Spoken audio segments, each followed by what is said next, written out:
with all the illustrious panelists that is there on the stage today, I have to confess one thing before we begin.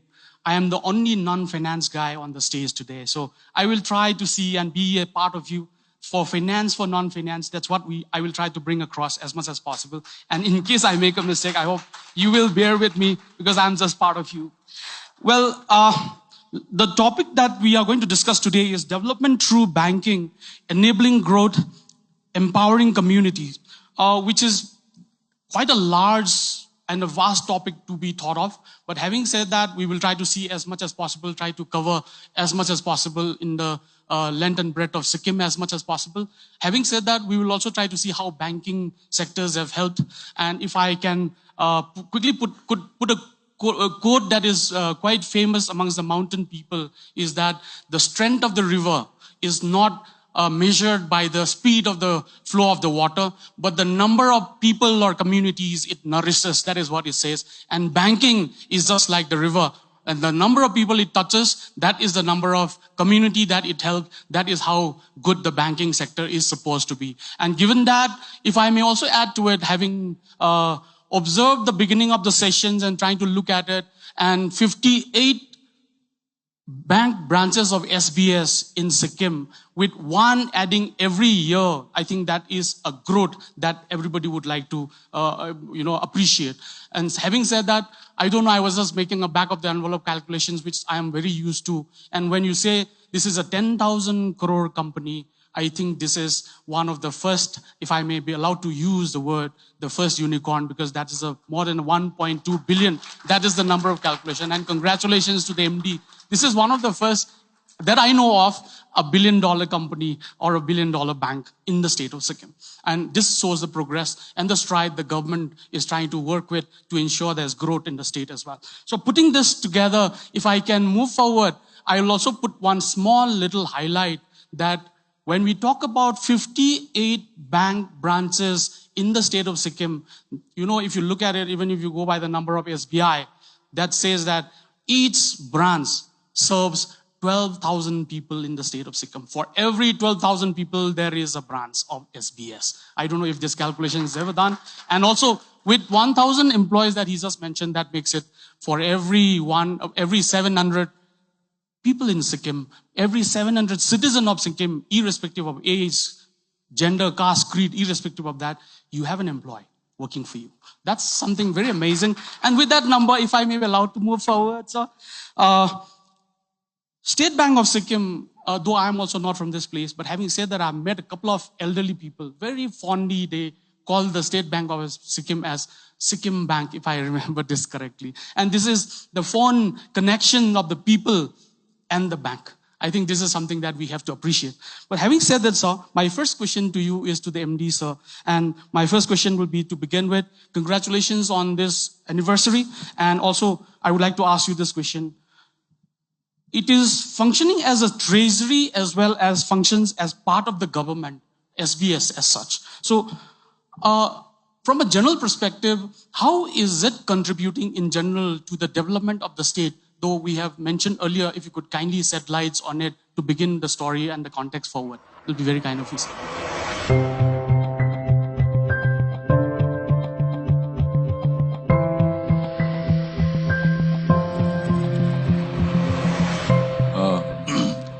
Thank you, Dr. Tej, for your kind words on the State Bank of Sikkim. I think numbers which we also haven't calculated that way, that we are so proud to come across these numbers, and thank you so much.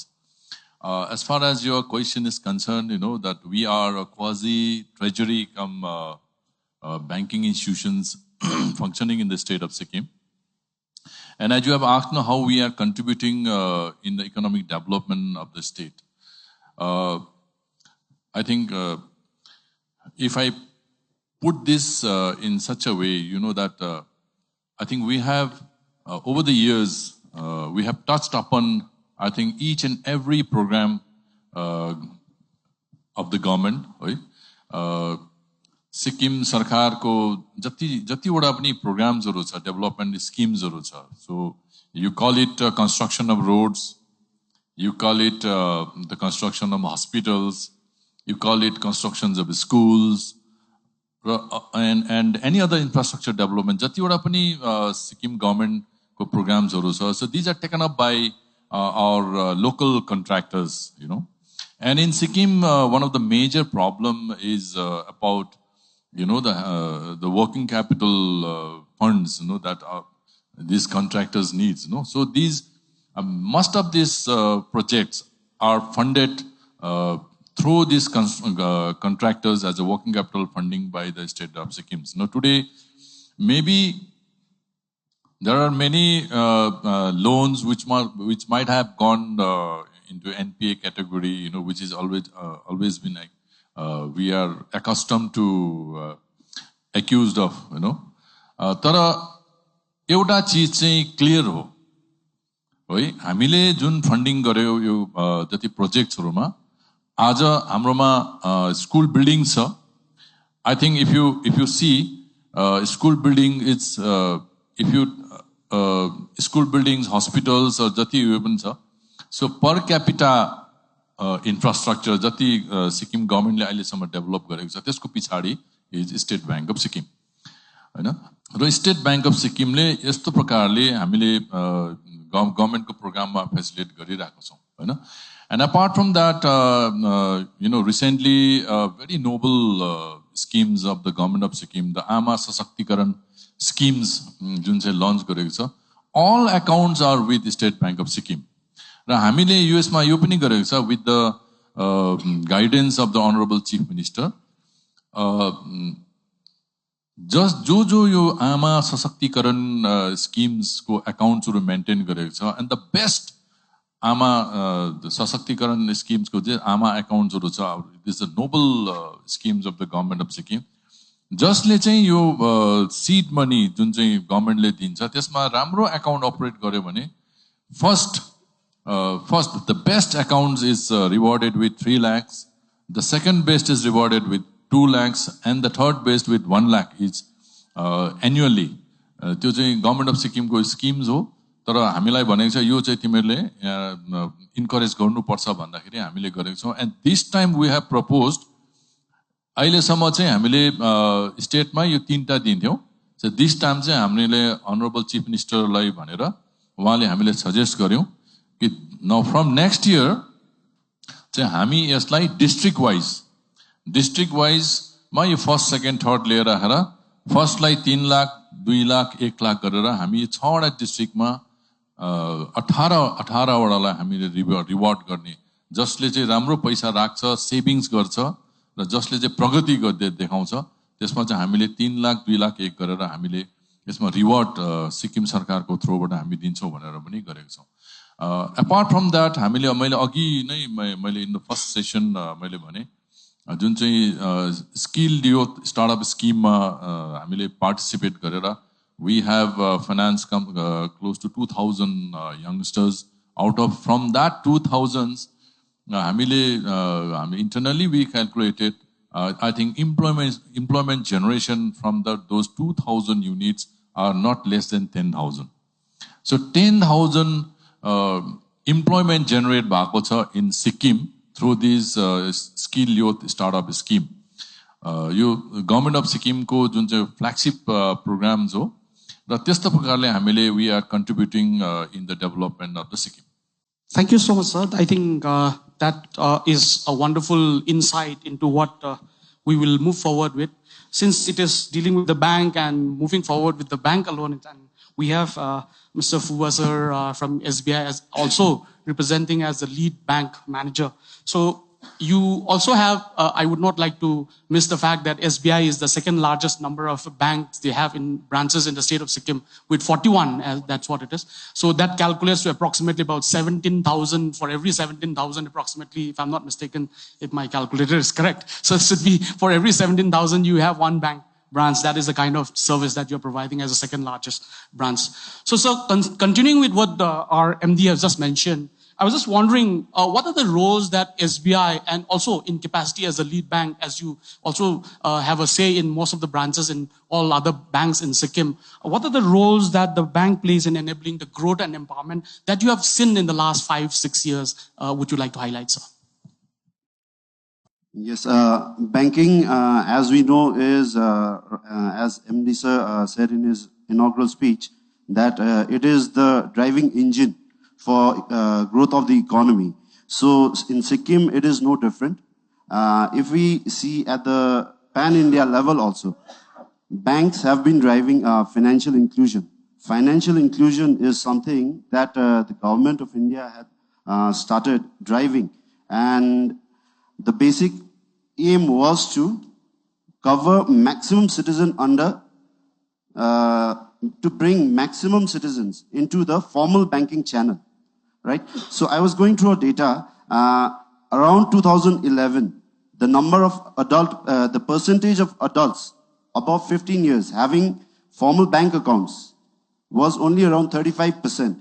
So after this financial inclusion started, around mid-2024, that percentage jumped to 89%. So that is growth. We have managed to bring that many people into the formal banking channel. And now by bringing them into the formal banking channel, what happens is that, like, another area, another aim for driving financial inclusion is to make the banking, basic banking facilities accessible and affordable. Accessible and affordable. These are the two main aims, like, two main criterias of financial inclusion. So, like, the basic banking facilities that are savings, risk protection, and credit. The three of the major areas have been covered under financial inclusion. We have seen a growth in a number of zero balance accounts where the customers, they do not need to maintain any deposits. Okay, there is no capping on, there's no minimum requirement that you have to maintain this. So that is available for each and every one. So that is there. Apart from that, various insurance schemes at the very basic level. By paying like 436 rupees, you can get a protection of up to 2 lakhs. By paying 20 rupees, you can get accidental insurance of up to 2 lakhs. So these are all initiatives taken under the financial inclusion. Apart from that, there are n number of credit-linked schemes where a customer can approach the bank, and that is where the affordable part comes in. Because over there, the government is subsidizing either the margin or maybe the interest part. So that is where the bank comes in, because right at the center of it is the entire banking system. So in Sikkim also, it is no different. We have tried to cover as much as possible.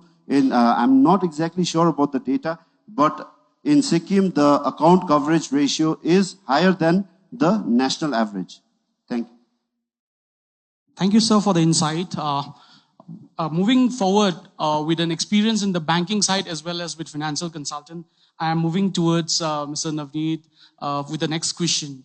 And you have some experience consulting with some of the startups and young entrepreneurs as well. So with that in mind, I was just wondering if you could highlight on the roles that the banks can play, especially in terms of the entrepreneurs managing their cash flow and the raising of capital, or for instance, raising funds, for instance, to make it in more simpler word. And more importantly, where the banks are also very importantly considering that the investment that has happened should be sustainable and making sure that the startup or the entrepreneur continue to sustain so that they are able to repay in case there's an investment. So on those lines, what are the roles that banks should play and what can be done around this, if you could kindly highlight on that? Thank you so much for this question. So the role of a bank, as it is, started as a bridge between capital and the consumer, right? It started as saying that somebody is depositing money and the bank was supposed to channelize it to give it to somebody who required the capital. So that is the primary foundation of how a bank should operate. Then subsequently, as things developed, the bank was also involved in making their own investments and collecting funds from across the retail segment, right? So now, taking it forward, while it was primarily happening post-independence, it happened with the industrialization, then the IDBI and the ICICI started functioning, wherein the capital was majorly employed into big industries. Subsequently, as we move forward, we've also realized that the startups or / the entrepreneurs have been a major force in terms of driving employment, especially here under the employment scheme and the entrepreneurship scheme that the state has been driving so well. People have realized that it is one industry that would support people throughout their lives, right?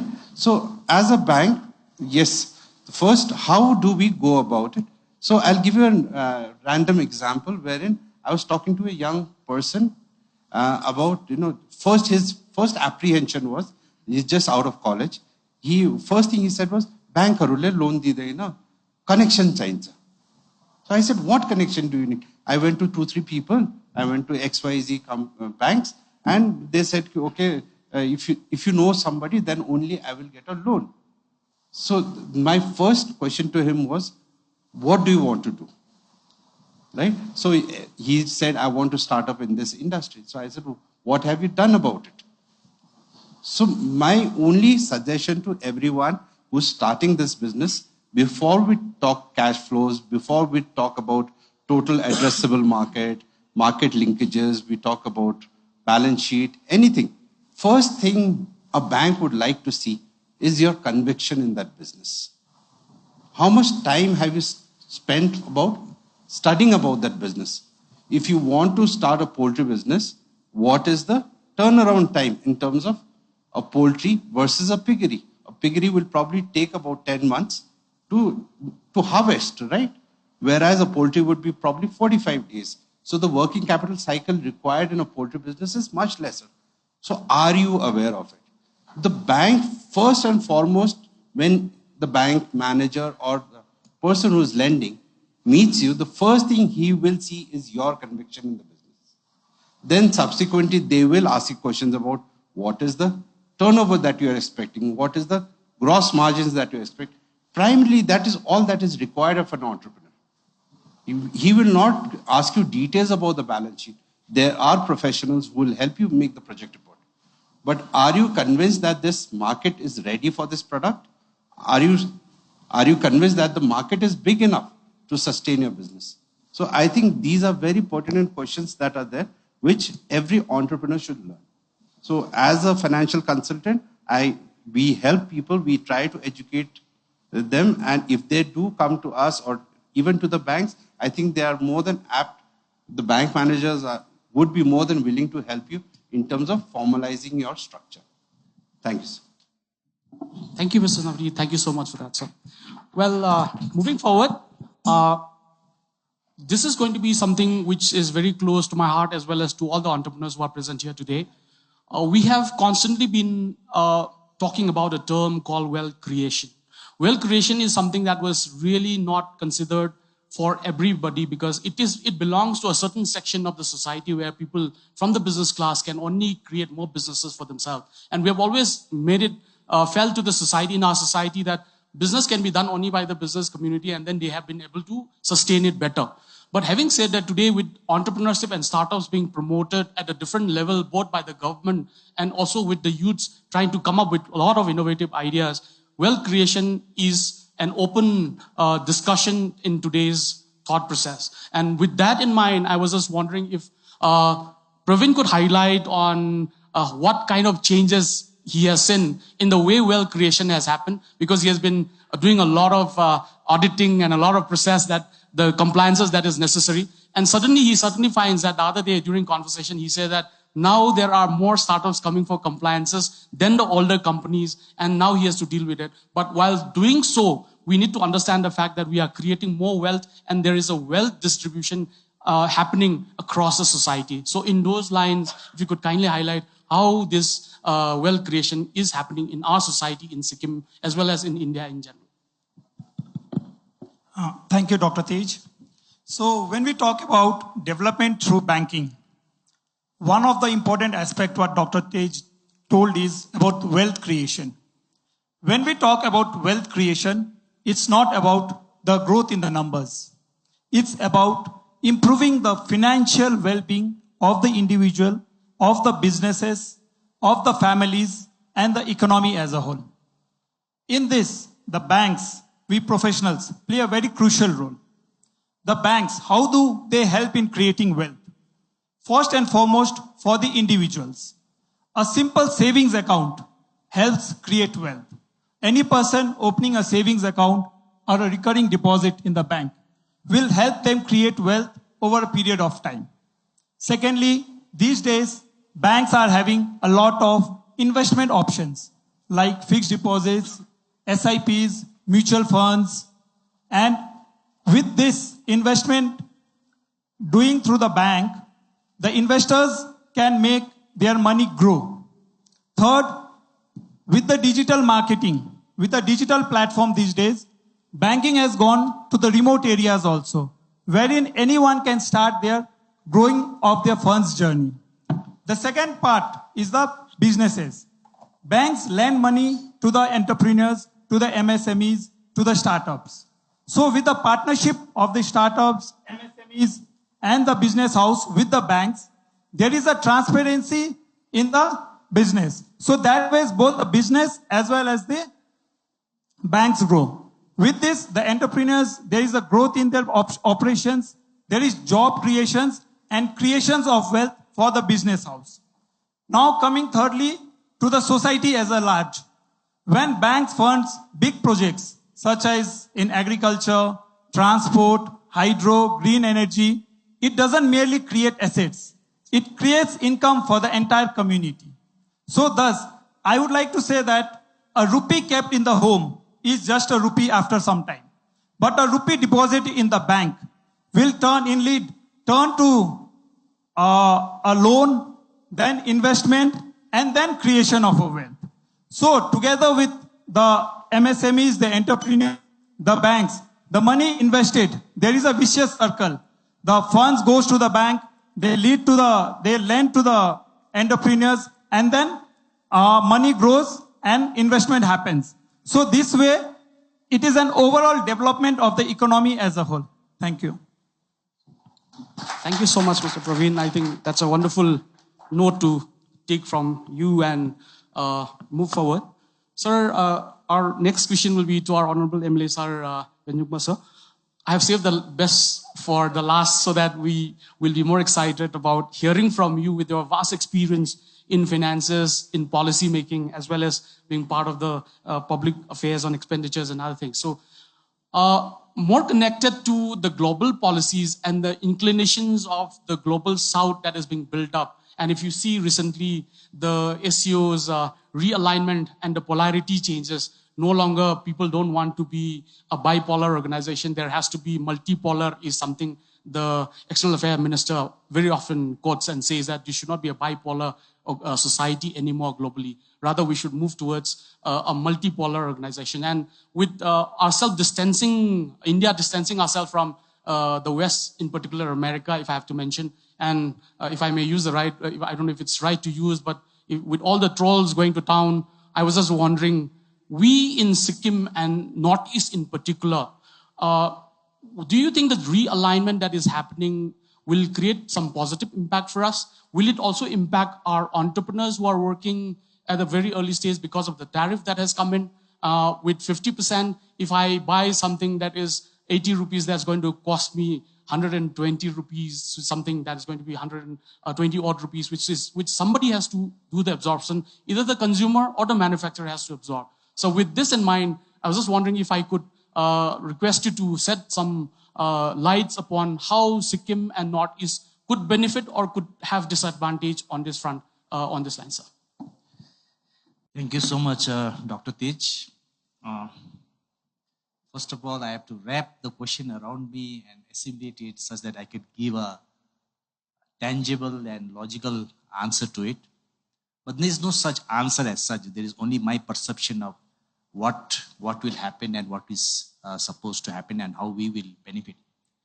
From a very, very global perspective, just to give an example, a country has to look at its interest whenever you decide upon your foreign policy, the country's interest is paramount. There is no question when our foreign policy, people might say, why are you buying oil from Russia, or why are you buying oil from Iran, or for that matter, any other country? All these actions are determined by the foreign policy of our country, and which is consistent over a long period of time.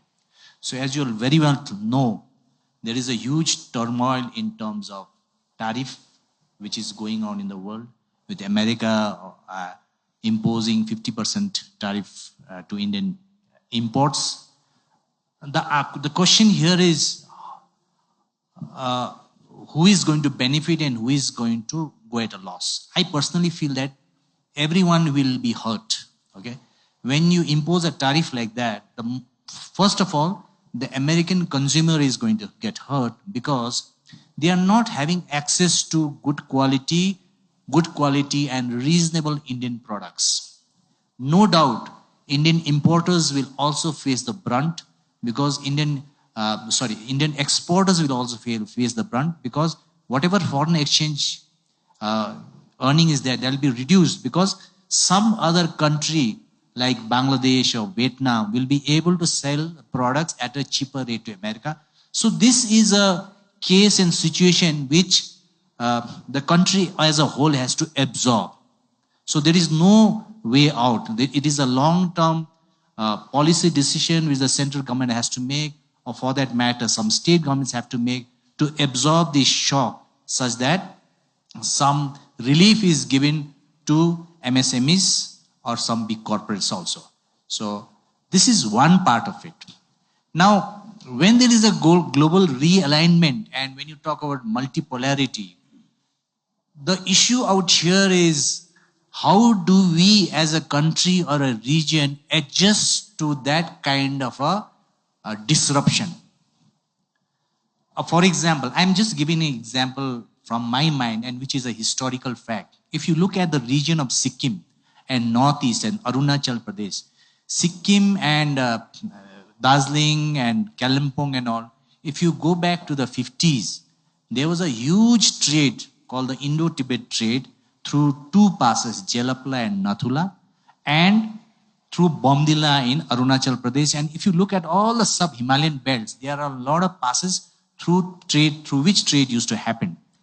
All the economic development of that time in Sikkim, Darjeeling, Kalimpong happened through these trade routes. Now, the opportunity is, if these trade routes open in the near future, and if India-China relationship takes a different trajectory, are we as a community, entrepreneurs, or the country prepared to exploit this and tap this opportunity? So this is a big question for us. So I personally feel, this is my perception, I personally feel that it might happen. Okay? If something in, I think it was in 1959, the borders abruptly shut in the Indo-Tibet trade, it can abruptly open also. So this is a great opportunity for us, and this is how we have to look forward. Now, in terms of Dr. Tej, I think please give me some kind of a leeway. So in terms of a community, as a region, as a people, as a government and policy maker, and we have bankers out here also, and you have entrepreneurs out here also, are we prepared for that? So what are we supposed to do? So we have to create an ecosystem to do that. Do we have that ecosystem to do that? So earlier, MD Saab was talking about State Bank of Sikkim, and you have a lot of other bankers out here.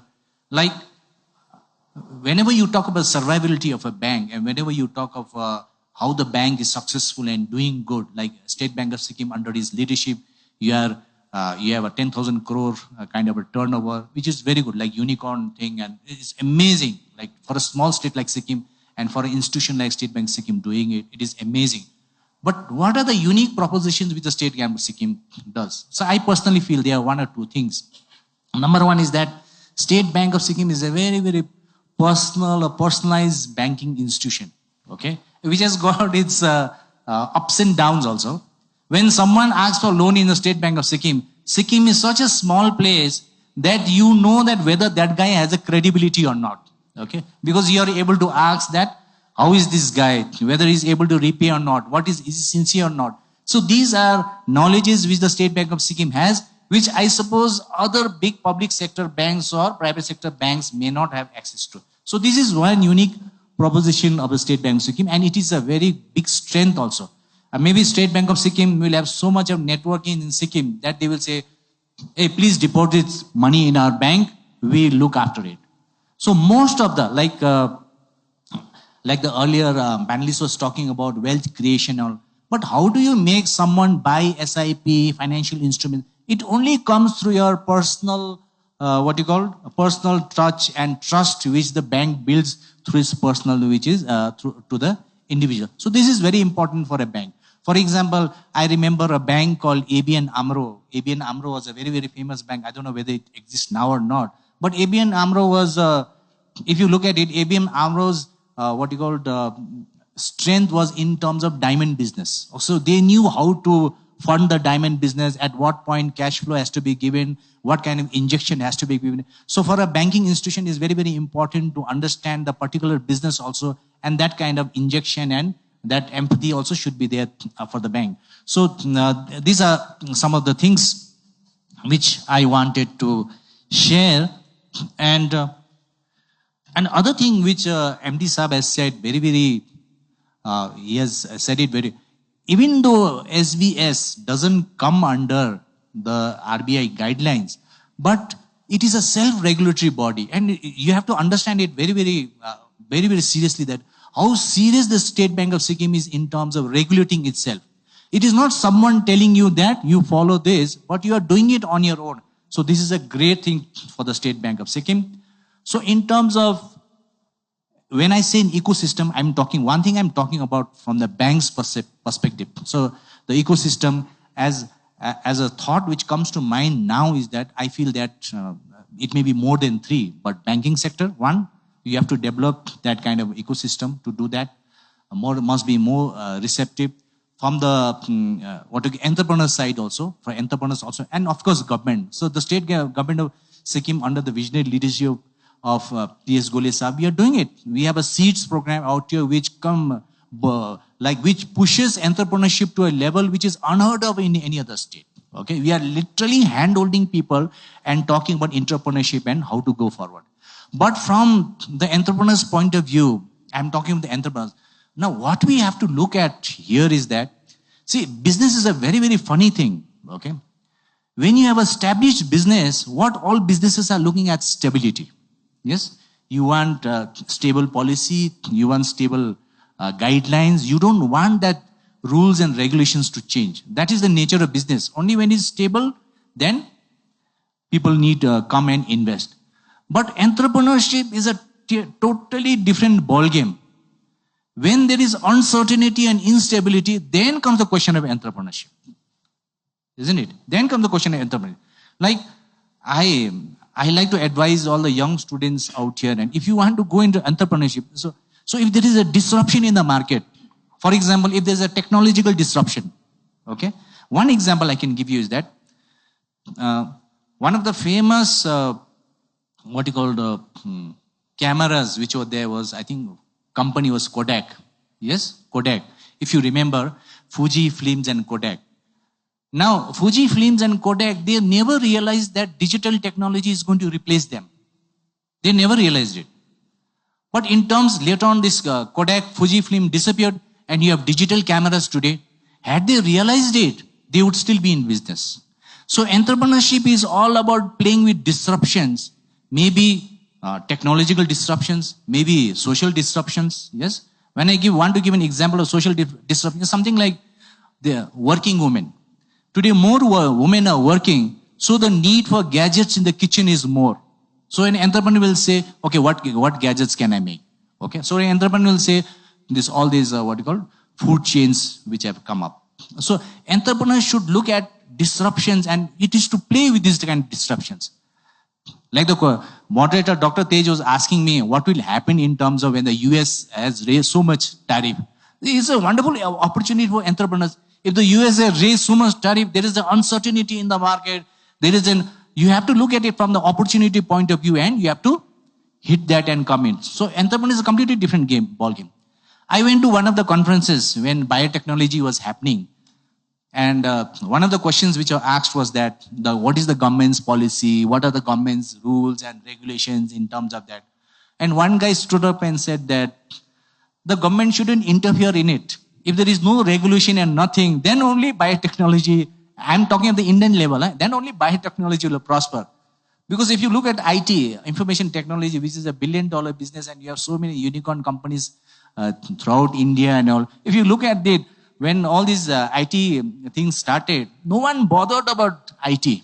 Computers and 2 or 3 guys were playing computers like Narayan Murthy and all. They were playing computers. And the government of India and all the bureaucrats thought that, ye to IIT graduates ka खिलौना है, वो लोग खेलते ही रहेगा, कितना बढ़ेगा, कुछ नहीं होगा. They didn't make regulations. They were least bothered. But later on, they developed and you have IT revolution in India. So this is the thing about entrepreneurship. You have to play with uncertainty. You have to play with disruption in the market. Maybe disruption in technology, maybe disruption in social thing, maybe disruption in what you call global geopolitical thing which are there. So this is very, very important thing which I can give you. And for all the young people out here, I just like to clarify one thing. There is a common misconception that Bill Gates never did study college. He never graduated. Okay. For that matter, Mark Zuckerberg also never graduated. For that matter, Steve Jobs also never graduated from college. So the misconception here is that पढेर के हुन्छ? Why to study? Degree बिनै वो लोग तो इतना billionaire बन गया, billionaire भयो, पैसा यत्रो कमायो. But you have to understand one thing out here. Mark Zuckerberg, Bill Gates, and Steve Jobs, they were very, very intellectual people, and they were very, very entrepreneurial. The ordinary structure, education structure of Harvard or Stanford or MIT couldn't sustain them. They felt that I know more than the institution, and that is why they didn't do graduation. So this thing you have to remember. So there are certain things that they knew more. They said that if I stay in college and study for 3 or 4 years, I will miss out a lot of things. So it is not that they didn't graduate. It is that the structure of the institution, okay, was not capable enough or viable enough for them to achieve what they have envisioned. So this is very, very important from our perspective, and I like to address this primarily to the student community entrepreneurs. If you have something like that, then do it. Don't go for college, and you can take that heavy risk whatsoever. Okay? But this is what I want to say in terms of what Dr. Tej has asked me to think. I hope I have answered some or part of your question. Thank you so much. Very big round of applause to you. So for this answer to this, I was trying to put a question on the global level. I think rightly quoted with Steve Jobs, what they call connecting the dots. What he called connecting the dots, I think he connected back to Sikkim very easily. I think that was wonderful, sir. And really appreciate. Going back, because of the constraint in time, I'll try to go back in the same rotation, but back reverse again, sir. So I'll be putting back the question again so that we maintain this continuity, if I may be permitted, sir. So the next question I wanted to highlight is, with the Biksit Bharat that we talked about, the 2047, India wants to be at par with the US economy in terms of the scale of economy that we have. That's about 30 trillion. And the vision document of Northeast, since I was part of it and partly understand where it goes from, we wanted the Northeast to be to contribute 3% of it, which will make it about 3 trillion in terms of numbers if we go by it. So 3 trillion is the economy of Japan, if I can correlate with the current trend today. So I think it is a fair ask by the people of Northeast. Sir, you are from the other side of the policy making side, so we are asking this question to you. It is a fair ask that we would like to be like Japan in 2047. This is the question that we wanted to put across. Sir, is there policies and programs in place and schemes that you would like to highlight to the audience today in alignment with this vision and that we would like to be like Japan in about 10 years from now or 15 years from now, that we would like to be on those track? And what are those engagements that you feel should be on priority, considering the fact that India generally grew the economy in terms of services, whereas China grew it in terms of manufacturing. And we are delayed by about a decade in terms of liberalization. China started in the late 70s, where India started in early 90s. So about a decade difference that we saw. And these two sectors being very, very different, what are the interventions from the policy level that you see should be prioritized? And what are the things that you feel have been visualized from your perspective, sir, to the audience, so that we can also dovetail our entrepreneurial spirit and make sure that we can align ourselves before you make the policy and plan around that. So over to you, sir. Thank you, Dr. Tej. In terms of policy making, I am too small a fry to say that this is the kind of policy which has to be done. But I see, I personally feel that Northeast and every one of us throughout India, we have to look at our strengths. So internal strength is very, very important. If you look at a country like maybe we can look at, the question out here is, if you look at economies, developed economies like Japan or China or US or South Korea and all, the learning from there is what not to do. I think that is the learning which we can have. Like, as opposed to saying what we can do to be successful. Because success has many fathers, so to speak. There is no single silver bullet to say that this is how we will become successful. So I'm just thinking that we have to look at our strengths and say what not to do. Okay, if you look at a developed economy like Japan and all, I think Japan is also reeling. I'm just talking from broader perspective. Japan is also reeling under saying that they have succeeded so well. Now today, look at their fertility rate. Okay, it's going down. Like, there is a rethink in terms of Japanese consciousness that where did we go wrong? Okay. So the question out here is, what shouldn't we do? Okay, what we should avoid? Like, if you look at China, there is no research on it, okay? But I think this is just my perception. If you look at China and you say that China is a manufacturing hub, global manufacturing hub, okay? Then you look at India, we are a IT vertical hub, and we have become IT world leaders. And Japan also, you started by becoming a manufacturing hub. No, there is no research. Please don't quote me on this. But this is my personal thing. If you look at Japan and if you look at China, okay, their script is pictographic. Okay, pictographic. Our script is phonetic. Okay, we have only 26 alphabets in English or whatever in Bhutia, Tibetan or Nepali. We have scripts. What do you call them? Our script is phonetic, but their script is pictographic. Pictographic means like in Chinese, there are thousands of scripts to express something. Maybe they are good at manufacturing because their script is pictographic, and you are in a production line, and you just show a sign, and through that sign, then they are good at manufacturing. Okay, Japanese is also the same thing. We are not, our language's script is not pictographic. Maybe, so we may not become a manufacturing hub. As opposed to that, okay, we are a IT giant, okay.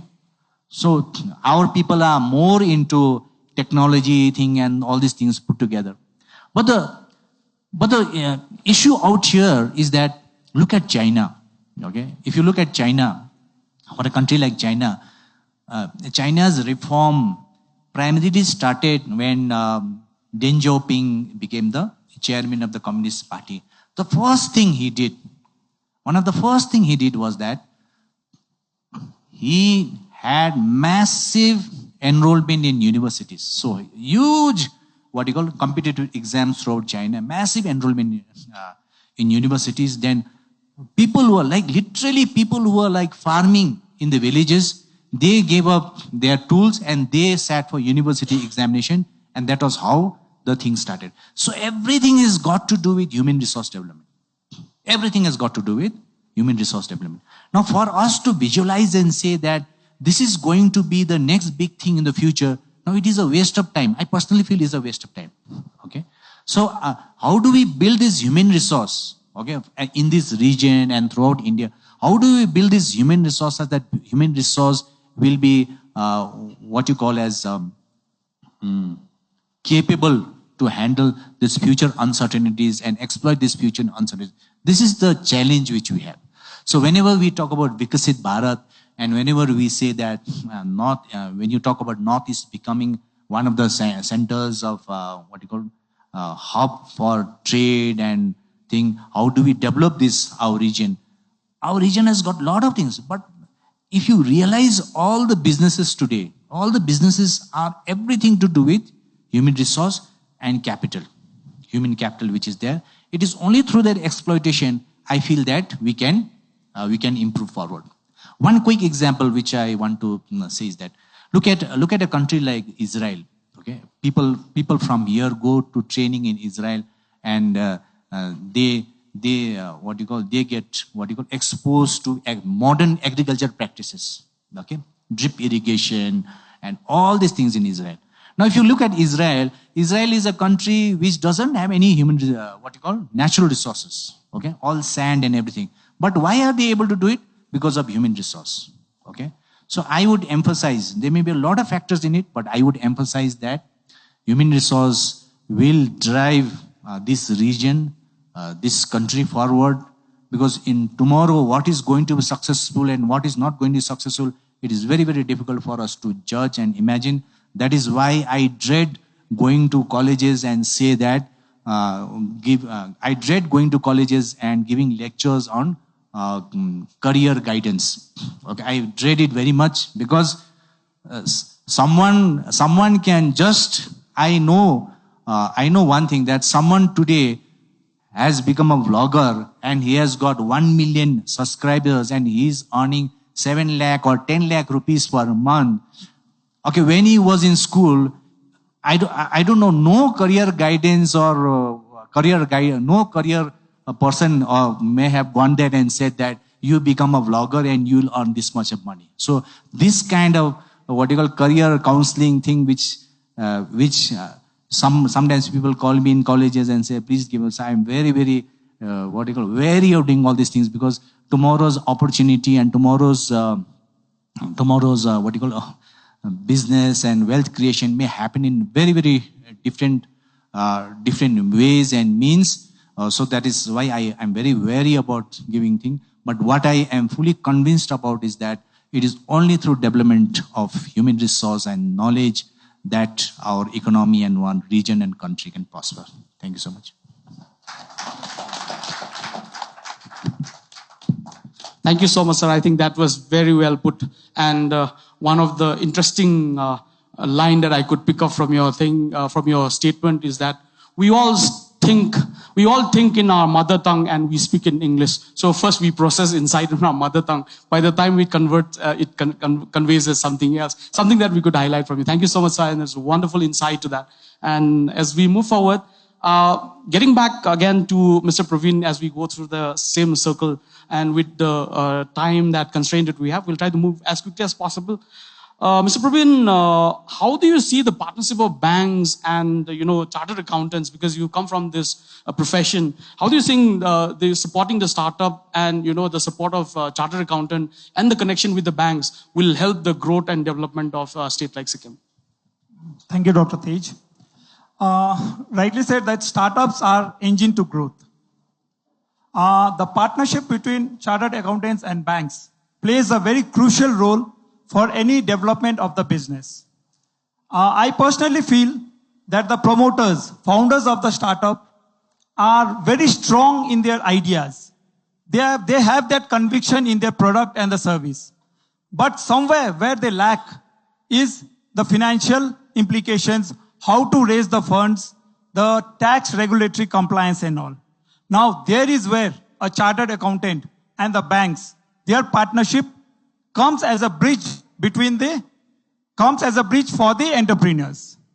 So basically, as chartered accountants, what do? We help them, the entrepreneurs, the startups, to create financial projections wherein the banks has the trust so that they can fund the startups. Second part, we handle the tax compliances, the regulations, wherein again, if the startup is compliant with all the regulatory issues, they won't have any legal issues at a later stage. And the most important part is the cash flows. Generally, startups, what they do is they calculate the amount required only for the investment purpose to start the business. Whereas at the start of, after some time, they run short of money. So that is where we play a crucial role in helping them manage their money. With regards to banks, it is just like banks give fuel to the engine, to the startups. Banks give capital to the startups so that they can use their money transparently and judiciously, and then the business can grow. Seeing the time constraint, I'd like to sum up that it is just that the bank gives the fuel to the startups, chartered accountants give the guidance, and the startups, the founders, they give the innovation. With the partnership of all these three, the real development of the economy as a whole happens. Thank you. Thank you, Mr. Pravin. I think that was wonderfully articulated. I'll move to Mr. Navneet. And the question for you is regarding the widespread distribution of banking sector. Is it really helping our economy? And yesterday, to quote an incident, we just happened to be in the chamber of our MD, sir, and he was asking me, you've been here for quite some time. How many bank branches of SBS have you visited? The answer was none. Because today, the bank comes to you, you don't have to go to the bank. Digitization has helped me. And the only thing that because all of us at some point of time or other, we have had to get the help of SBS. And for me, it was always about paying taxes for my vehicle. Fortunately for me, I never have to go to the bank because I could do it, digitize it since it is digitized. So banking today is about the bank coming to you, not people going to the bank. So considering that in mind, the widespread distribution of banking, do you think, Mr. Navneet, will help in the financial hygiene, if I may put it that way, the financial hygiene, I don't know if it's even correct, for increasing the widespread banking sector, will it help the public? Is the question that I want. Thank you so much, Dr. Tej. So there's 2-3 aspects that I can take out from this question. First is whether the distribution of banks or the number of banks, say for example, State Bank of Sikkim has about 58 odd branches in the state. Does it really help the general masses? But here it is important to understand that every retail organization, whether it's an outlet which is selling clothes or any KFCs or your pantaloons, every retail outlet has a certain spread. You have to look at a certain radius that they can cater to. Similarly, the bank also started operating wherein a bank will look at a radius of probably about 5 kilometers, which they can cater to the general public. So the bank has to move towards the customer, and as we move ahead, as we are pampering customers, customers will not come to us, we'll have to go to the bank. To take that step forward with innovation in digital space, in technology, a lot of work has started happening wherein through the mobile apps, through different structures, websites or other pages, the banks have been able to reach a certain segment of customers. So yes, distribution is very critical. Now, once like Phurba sir mentioned earlier, wherein financial inclusion has reached the general masses, nearly 89% people have actually started coming to the formal banking sector. But what next? Now, it is very pertinent to think that, okay, as a bank, the people have come and learned that they need to save money from cash. Like Pravin ji said, from cash we move to the savings account. But what then? So it is important that people like us, financial consultants or a lot of people who start going to the public and say that, okay, you've saved the money. One, is it enough? Second is, will it give you returns? Is your money working for you? Right? So if it is going to the bank, whether it is just lying in idle accounts or whether it's been further invested in the form of recurring deposit, fixed deposits, like Pravin ji said, SIPs or mutual funds. So education, I think one of the critical role that the future of banking will be literacy. Financial literacy will be the bridge between financial inclusion and economic development. So a financially literate customer is actually a good customer. The more he's aware is better for us as a banking fraternity. It's better for us to explain things to him. So it is important that we keep on doing these kind of exercises via the social media, via a written form, wherein people keep on trying to understand what banking or the banks can do for you, right? So I think this is a very elaborate topic, and with the scarcity of time, I think I'd like to close here, but further on the questions, we can take this forward. Yes. Thank you so much for that, sir. And moving to the lead banks, I'm just... Sir, while having your widespread distribution and spreading your wings across with 41 branches across Sikkim, what are your major challenges and solutions that you come across and you'd like to convey to the customers and the citizens of the states of Sikkim that you'd like to convey so that it becomes easier for them in terms of accessibility to the bank as well as for the sake of operations from your end as well, sir? Thank you, sir.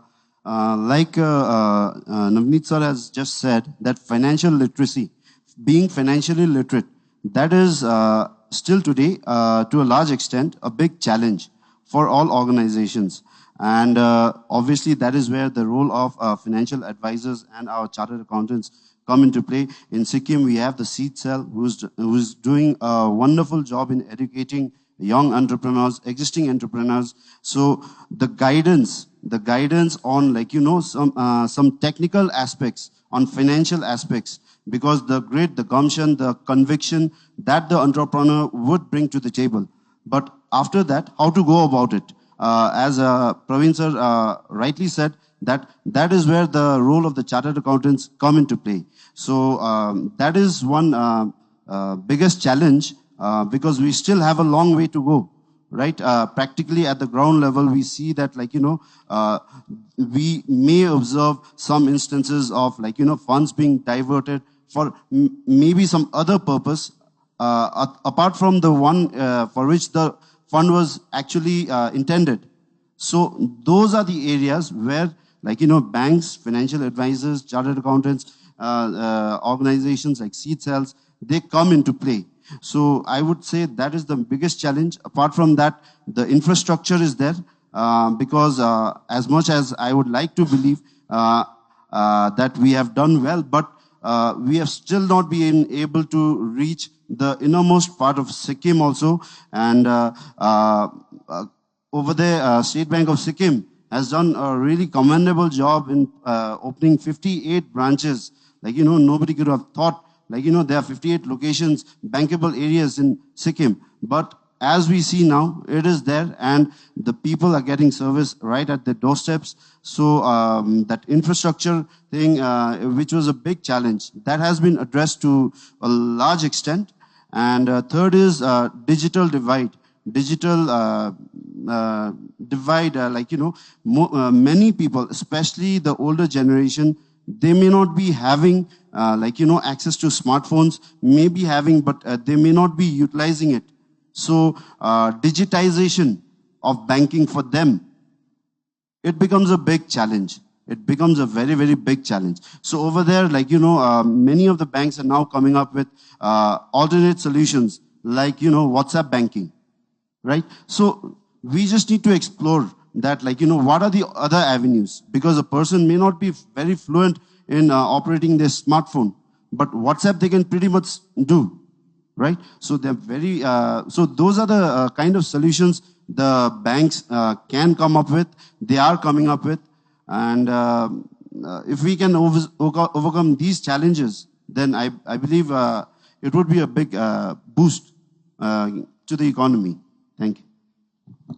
Thank you very much, sir. I think that's quite an interesting elaboration on what are the challenges and solutions. I'm sure the citizen of the state as well as the public in general will try to incorporate what advice you have made so that it becomes easy for you to operate as well as easy for ourselves to avail the facilities that you provided for us. Last but not the least, we started with SBS, and we are hoping that we will close the question with the MD of SBS. The question here is, sir, I'm asking on behalf of the entrepreneurs of the state of Sikkim, because I have a ringside view of their challenges, and I know what difficulties and challenges they face, and there are other aspects and opportunities which are not known to us because of the lack of awareness, so to say, or lack of literacy, if I may put it that way. So what are the things that we should take advantage of the banking sector? It could be exclusive to SBS, or it could be banking related services that is provided because you have a vast experience on banking. What are the things that we should do as entrepreneurs to get the best out of the banks that is being served here in Sikkim, sir? Thank you, Dr. Tej. I think our eminent panelists, put in so many important issues in front of us, and it was so enriching. And, now coming to the questions, today's theme also is about development through banking. I think most of our entrepreneurs and our students from universities, and I think all the students are from the business department branches, So, as I said earlier, there is a sense of disconnect between the banking system and the entrepreneurs. The entrepreneurs feels that, the banks are conservative and they don't listen, they don't understand their issues, their business models. And the bankers, they themselves have their own kind of issues. They have to maintain the asset quality. They don't want, they are risk averse. Definitely has to be, because the bank also has to move forward. Cannot take too many risks. But my suggestions to our entrepreneurs. So whenever they approach the bank, the first thing is they have to choose their products properly. They should produce what consumer wants and not what they want. If they produce a product which is not liked by the consumers, then definitely that business is going to have a lot of problems ahead. So my suggestion is that you have to be very, very particular in choosing your products. For example, it's very easy for us to produce our local products. We may produce local breweries. I've seen that we may produce even the most popular products in our place is Dalle Khorsani. But one question you should always ask, how many countries and how many places this Dalle has been introduced so far, and how many people would like to go through take this relish this Dalle Khorsani. This is a big question. So this needs to be researched, and we have to take into account before we decide that we are going to produce our kind of products, handicrafts, Like, for example, in Sikkim that we have handicrafts like chokchi, Tibetan chokchis, So which is very beautiful. We really love having these chokchis in our house. But then how far we can market these chokchis to other parts of the country? Or even beyond the boundaries of our countries, So we have to think. I think this is one area. Fortunately, we have our MLA sir here, and who is very much there in the policy making body, And another thing is that, particularly if we talk about Sikkim, the Sikkim is now we can say that we are a tourism industry state. The tourism has taken a big leap forward in the state of Sikkim. But then everybody wants to construct a hotel. Okay, so my opinion is that how many hotels we need. Okay, for example, if Gangtok requires 10,000 hotel rooms, so we should have 10,000 hotel rooms, not 50,000. Okay, the carrying capacity.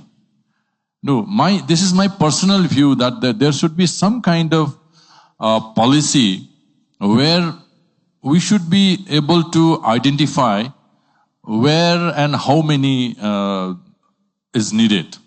And we should produce accordingly, And then if we exceed our carrying capacity, then everybody is going to suffer.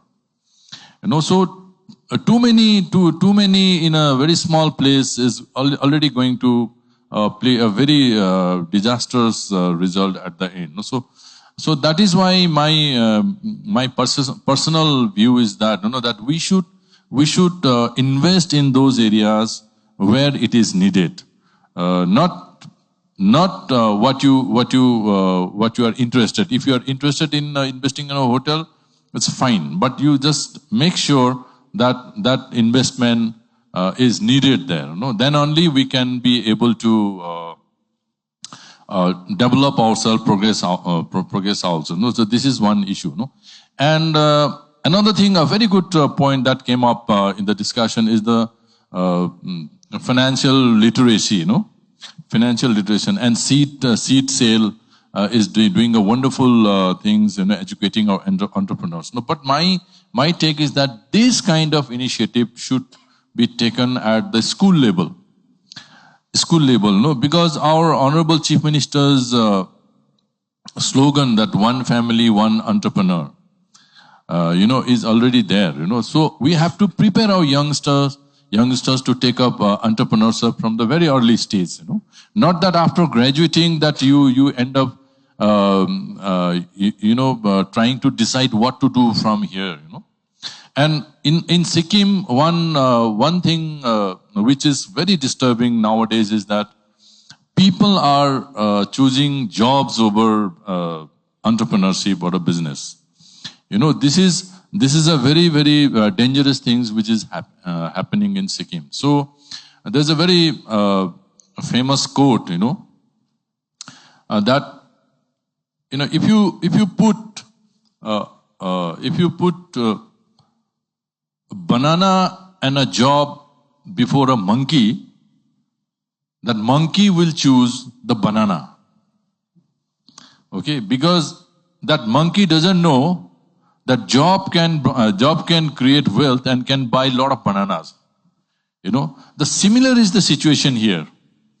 Okay, if we are given an opportunity between job and entrepreneurship, our people are choosing the job. So this thing we have to understand. So job is good so long if it is a proper job and a job which gives you security, and a job which develops you, a job which has a promotion, which has an increment, which has a provident fund and pensions in it. But the business, if you start a business, you can create a lot of jobs. You can be a job givers. So the main question here is why entrepreneurship? So our youngsters, especially in Sikkim, now it is time to think, that what your entrepreneurship is going to. And another thing is about coming out of your comfort zone. In Sikkim, now I'm talking particularly Sikkim in point, keeping Sikkim in mind. We have to come out of comfort zone. And what is that comfort zone? Our people want job at their own place. Okay, business at their own place. If somebody is from Namchi, he wants to start a business in Namchi only. If somebody is from Gazing, he wants to have a job in Gazing only. Okay, they don't want to move out of their comfort zone. Unless we struggle, we don't succeed. This is the very secret of success.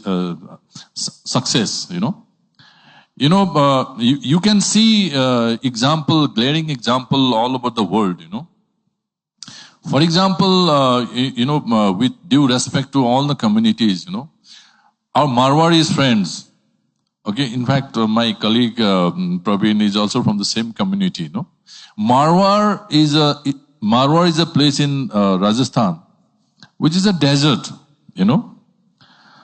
So if Marwaris, if they stays back in Rajasthan, Marwar, it's very difficult for them to develop. No, but then Marwaris, because of the situation, they moved out of Marwars. They are all over the world today, and they are, I think, counted as one of the most successful community all over the world today.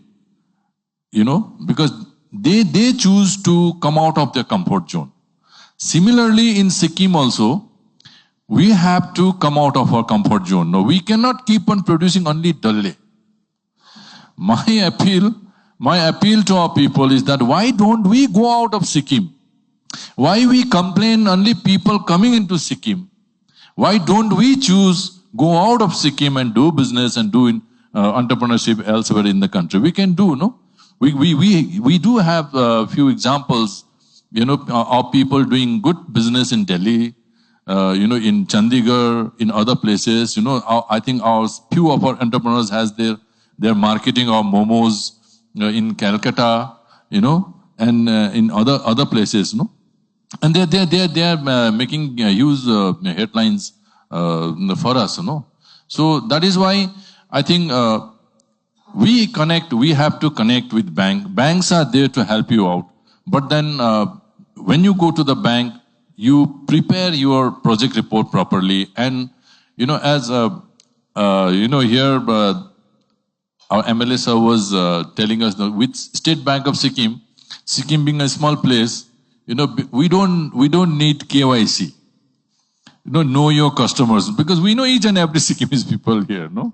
And I think that is about knowing. We know each and every how much repayment capacity of our Sikkimese people are having, what kind of business acumen they are having. So we know it, no? So that is what, no? So you also have to acquaint with your project report. No, it's not that you're coming to the bank and saying, "Ke loan paunch hala?" The very first question you fail there. As a banker, if somebody comes to me and say, "Ke ko loan paunch hala?" Bhannu sat, you fail there. No, then moda go khatam bhayhale. What answer should I give? Similarly with the other banks, they are facing the same problem. No, you go with the project report to a bank prepared by a chartered accountant, and that promoter doesn't know what is there inside the project report. We ask, what is your capital? He doesn't know. How much loan you want? He doesn't know. What is the process? Taking forward your project? He doesn't know. And then, when bank says, then bank starts telling him all kinds of stories, and then at the end they says, your bank khatam sa, your bank le, you got that. First, you have to be ready with your project. You should know your project now. Keep this in mind, all our entrepreneurs. Instead of KYC, it should be KYP. KYP well. Okay? So this I feel, if you do this, I think you will be able to connect with the banks well, and banks are always already ready to help you out, to give you more impetus. And one more thing. In Sikkim, the funda is about borrowing and investing. Okay, it's not about saving and investing. Okay, this is a big problem in Sikkim. You should save first. You should build your small capital, whatever it is, and then you should borrow. Because bankers, theoretically, we say that for a small business, we may accept 5:1 debt equity ratio or 4:1 debt equity ratio. But practically, the comfortable debt equity ratio is always to be something around 2:1. That if you are planning to borrow 1 crore, you must have at least 50 lakhs with you. Okay, so that will make your project more viable and also make your banker more comfortable in sanctioning your loans. Okay, thank you so much. Thank you so much, sir. I think we got a new acronym today, KYP. I think we'll take this forward. So this is something that has come out of this conclave. And sir, as a last concluding remark and a message, may I request Honorable MLA, sir, if you have any last message that you would like to convey, concluding message to the to all the audience here, before we take another 2-3 questions and we'll wind this off here. Thank you so much. First of all, just to give a wrap up of all these things, for all entrepreneurs, okay, who are here, whenever you are in the business of convincing your bankers, talk in their language. You have to talk the language of a banker, and the banker will understand that. So that is very, very important. Number 2, I personally feel is that, as I think MD Saab said it very nicely, but I just want to elaborate it. This really happens, okay? For an innovator or for an entrepreneur, what happens is that sometimes you love your product too much. The community, people may not like your product, but you love your product too much, but it may not be commercially viable. So that is the biggest trap someone can get into. The third point which I want to make is that look at what your strength is and play with uncertainty. Okay, it is very, very important to play with uncertainty. Wherever that uncertainty and risk can be quantified, okay, then you quantify it, but play with uncertainty. Because people may say that people in the hills don't play with uncertainty, okay? But I personally feel that we have played with uncertainty for a very long time. If you look at our history from the hills, you will find that most of the people, when there were very few opportunities out here, because our regions are very, very subsistence farming regions, most of the people, if you look back, you'll say, if you look at your grandfathers and all, they'll say, "Kahan goyo the Paltan?" They'll say Paltan. That means they have joined the army. So to join the army, you have to walk down from the hills and go to the plains and you have joined the army. So they say Paltan goyo. And during those days, Paltan Janu is like whether this guy is going to return or not. So that is the level of uncertainty which our people had.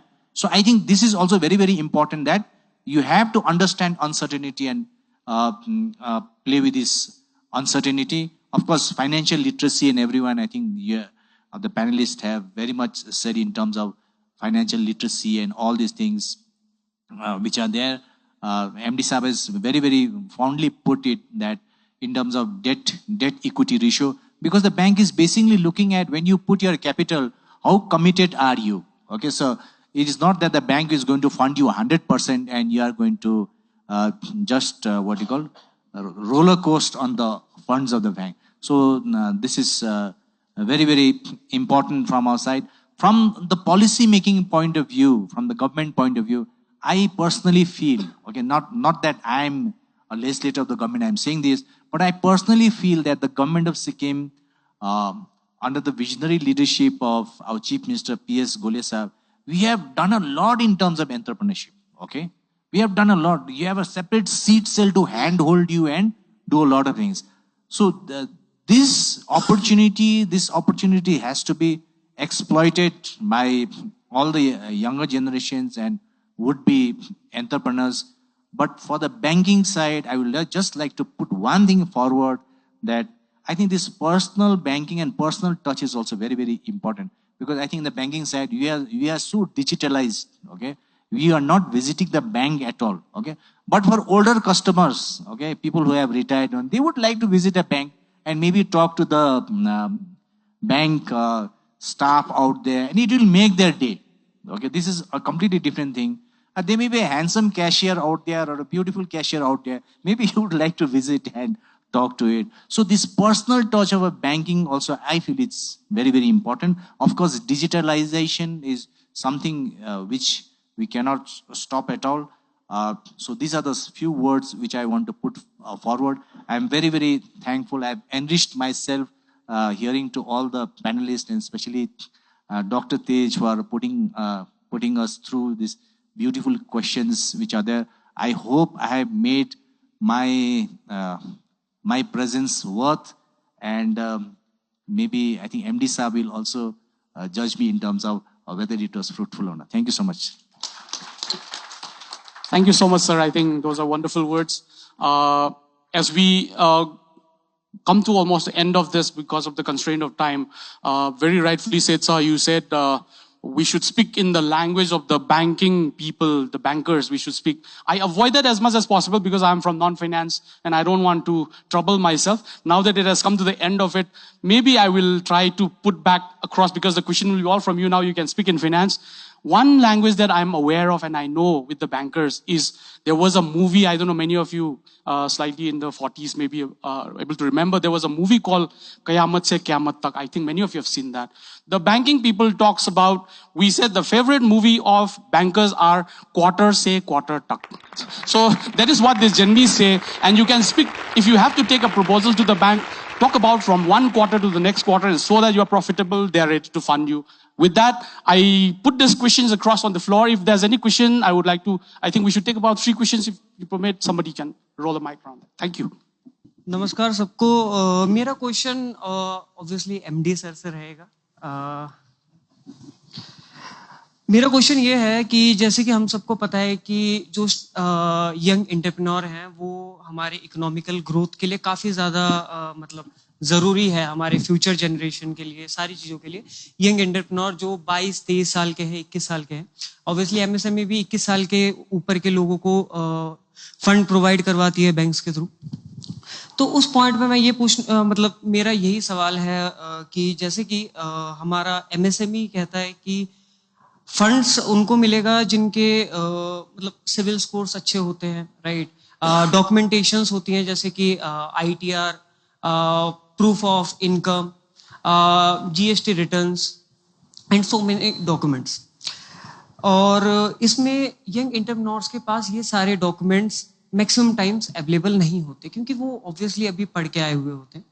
तो ये सारे documents नहीं होते, उनके पास fund की भी कमी होती है. अब हम बात करते हैं कि लोअर इनकम ग्रुप के यंग एंटरप्रेन्योर्स का जिनके पास आइडिया तो बहुत अच्छा है पर पैसे लिमिटेड है और वो उतना ही पैसा इन्वेस्ट कर सकते हैं और वो बाकी बैंक से चाहते हैं. तो at that point of time bank मतलब उसके डॉक्यूमेंट है नहीं, तो बैंक उनकी डॉक्यूमेंटेशंस में कैसे हेल्प करती है, कितना लिबरलाइज होती है. एक तो क्वेश्चन वो है. दूसरा क्वेश्चन ये है कि एमएसएमई के थ्रू अगर कोलैटरल फ्री रहता है, आपका सिविल अच्छा रहता है, मान लेते हैं कि उसका बैकग्राउंड जो उसके ट्रांजेक्शन से बैंकिंग हिस्ट्री काफी अच्छी है, तो 7% के आसपास इंटरेस्ट रेट दिया जाता है. तो 7% के आसपास जो इंटरेस्ट रेट दिया जाता है, इन फ्यूचर मान लेते हैं कि उसका क्वार्टर बाय क्वार्टर पे अगले क्वार्टर में शायद उसका बिजनेस अच्छा ना चले, तो एट दैट टाइम वो जब फाइनेंशियली सफर कर रहा है तो एसबीएस उसकी किस तरह से हेल्प करती है इंटरेस्ट रेट कम करने में, या किस तरह से लिबरल होती है कि वो आगे अपना बिजनेस कंटिन्यू कर सके. जैसे कि हम सबको पता है कि एमएसएमई जो है 2022 टू 2023 के अंदर gross value added in GDP rising by 30%. अगर हम लोअर इनकम ग्रुप के एंटरप्रेन्योर्स को अगर हम उठाते मतलब ऑब्वियसली कोई भी बैंक और कोई भी फाइनेंशियल इंस्टीट्यूशंस अगर उठाता है तो ऑब्वियसली बहुत अच्छा होगा. और दूसरी बात ये है कि अगर एमएसएमई के थ्रू अगर हम फिनटेक लेंडर्स के पास जाते हैं तो वही इंटरेस्ट रेट 25% होता है. तो ऑब्वियसली वो एक गवर्नमेंट बैंक के पास आते हैं कि इंटरेस्ट रेट कम मिले, लिबरलाइज ज्यादा हो. तो उस पॉइंट में एसबीएस किस तरह से हेल्प करती है? Thank you. आपका जो प्रश्न है ना, जैसे सिविल स्कोर जो है, बैंक्स सिविल स्कोर देखता है ना. सिविल स्कोर इसीलिए देखता है क्योंकि उनका बैंकिंग रिलेशनशिप कैसा है विद दूसरों बैंक के साथ में, उनका रिपेमेंट कैपेसिटी, उनका रिपेमेंट हैबिट कैसा है, ये सब देखने के लिए सिविल स्कोर उसको देखा जाता है. अगर मान लो कोई बोरोअर है, कोई आदमी है जो सिविल स्कोर एकदम ही खराब है, तो बैंक वो देखता है कि कहाँ कितना डिफॉल्ट वो किया हुआ है. ठीक है. सिविल का ये मतलब नहीं है कि वो कोई नया इंटरप्रेन्योर्स वो टेकअप नहीं कर सकता है. दूसरा आपका क्वेश्चन जो आपने सही बोला कि जो स्टार्टअप्स है, जो इंटरप्रेन्योर्स नहीं आता है, उनके पास में कैपिटल नहीं होता है, इसलिए गवर्नमेंट ने आज बहुत सारा स्कीम्स लॉन्च किया हुआ है. ठीक है, आप नेशनलाइज बैंक में जाएंगे, आप KBIC के थ्रू में आएंगे या तो DIC के थ्रू में आएंगे, जैसे PMEGP है, स्टेट गवर्नमेंट, सिक्किम गवर्नमेंट का स्किल यूथ स्टार्टअप स्कीम जो है, जिसमें आपका कैपिटल रिक्वायरमेंट्स खाली 5% होता है एंड सब्सिडी है। जो सब्सिडी दिया जाता है हमारा एंटरप्रेन्योर्स को, वो इसलिए दिया जाता है क्योंकि उसमें कैपिटल नहीं होता है। तो ये जो सब्सिडी, जो सपोर्ट है, ये सबसे बड़ा फैसिलिटी, जो इंसेंटिव जो नए हमारा एंटरप्रेन्योर्स को दिया जाता है, जो कि ये सब्सिडी उस क्षेत्र में दिया जाता है, उस एरिया में दिया जाता है जहां ऑपरेशंस डिफिकल्ट हो। ठीक है, जो आप कपड़ा का दुकान खोलना है या जो चलता हुआ बिजनेस में, उसमें तो सब्सिडी नहीं मिलता है, लेकिन जो सब्सिडी दिया जाता है, जो नए एंटरप्रेन्योर्स जो इंटरेस्टेड है उनको सब्सिडी स्कीम्स है। सो जितना भी एंटरप्रेन्योर्स है उन लोगों को ये सब स्कीम अवेल कर सकता है। सो इंटरेस्ट रेट भी उसमें कम होता है, मार्जिन जो कंट्रीब्यूशन है उनका, जो अपना कंट्रीब्यूशन लगाना है, वो 5% हो सकता है उसमें, जहां कोलेटरल का जरूरत नहीं है। ये कई सारा, और एंड MSME में CGT MSC जो स्कीम्स है, जो नेशनलाइज बैंक्स को थ्रू में ऑपरेट करता है, ये सब अवेल करके नए एंटरप्रेन्योर्स आगे आ सकता है। Thank you. There seem to be always dearth of funding avenues for the entrepreneurs in Sikkim. At the same time, there are many people in Sikkim who, at the time of retirement, they have a lot of cash flow, maybe 5 crores, 10 crores, 20 crores, and they are looking for some areas, lucrative areas to invest. Since we don't get those areas, we will end up investing outside the state. So our money is flowing outside, used by somebody else. But our entrepreneurs are struggling to get funding. So can we trap these two areas and create an avenue where our people get an opportunity to invest within the state, and our money is used by our own entrepreneurs, and then so that there is a win-win situation? Thank you.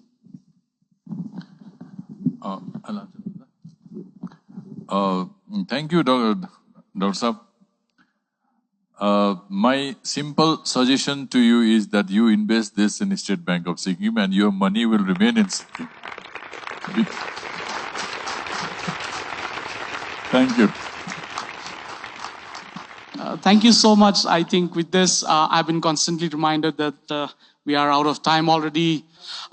To conclude, what we have come across is that two major things that we could see as a conclusion to the discussions that we have, two major words that I would like to put it together. One is growth, another one is development, which are not the same, which we have interchangeably used. That I can see that reflections because of this discussion. While growth talks about numbers of individual and institution, and development so rightly pointed out by our Honorable MLA Sahab for making sure that there are the stakeholders are equally important, and everybody gets a fair share of everything that happens in the state. So that's a wonderful conclusion that we could come to, and also to the fact that the vision of the Honorable Chief Ministers towards the highest literacy rate that we have been able to achieve, as well as the ecotourism that has been promoted, are something that is commendable. And one very important perspective on terms of entrepreneurship is the leave